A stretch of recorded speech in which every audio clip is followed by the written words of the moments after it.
महाराष्ट्र ही नहीं पूरे देश भर में अजीत पवार के सियासी चाल, सियासी दांवपेच और एनसीपी को दो गुट में बांटने को लेकर, शिंदे और भाजपा से मिलने को लेकर हो रही है सियासत। ऐसे में अजीत पवार को लेकर शरद पवार की नाराजगी जायज है। जिस चाचा ने बचपन से अजीत का सहारा बनकर राजनीति में उन्हें खड़ा किया, उस चाचा का साथ छोड़कर अजीत पवार ने आखिर किस पावर के लिए पूरी तरह से एनसीपी को छिन्न भिन्न किया है, ये तो सबको पता चल चुका है।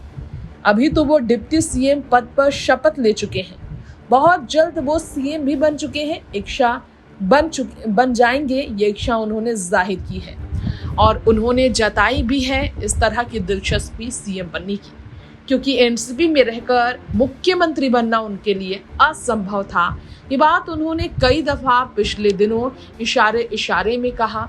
शरद के फैसले से वो नाखुश थे, शरद का सम्मान वो हमेशा करेंगे, ये भी उन्होंने कहा।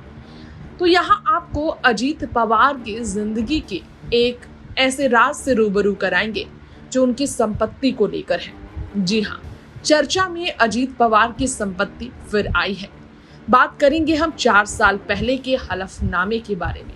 चुनावी हलफनामे के मुताबिक अजीत पवार ने 2019 में कुल 75.48 करोड़ रुपए की चल अचल संपत्ति के बारे में जानकारी खुद दी थी। 23.75 करोड़ रुपए की चल और 51.75 करोड़ रुपए की अचल संपत्ति के बारे में अजीत पवार ने बताया था। चुनावी हलफनामे में ये संपत्ति में इजाफा भी हुआ है। शरद के पास उनसे भी कम संपत्ति है।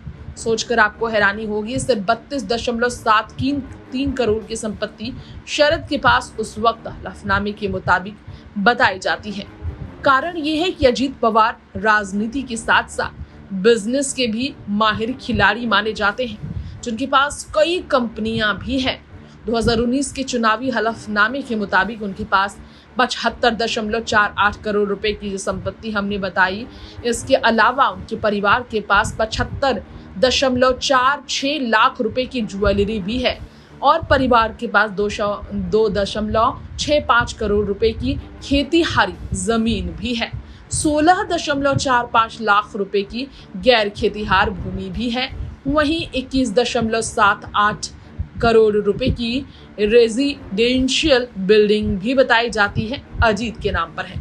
तो 10.85 करोड़ रुपए की इसके अलावा कमर्शियल प्रॉपर्टी भी अजीत के पास है। 3.73 करोड़ रुपए की देनदारी भी अजीत पवार पर करीबन बताई जाती है।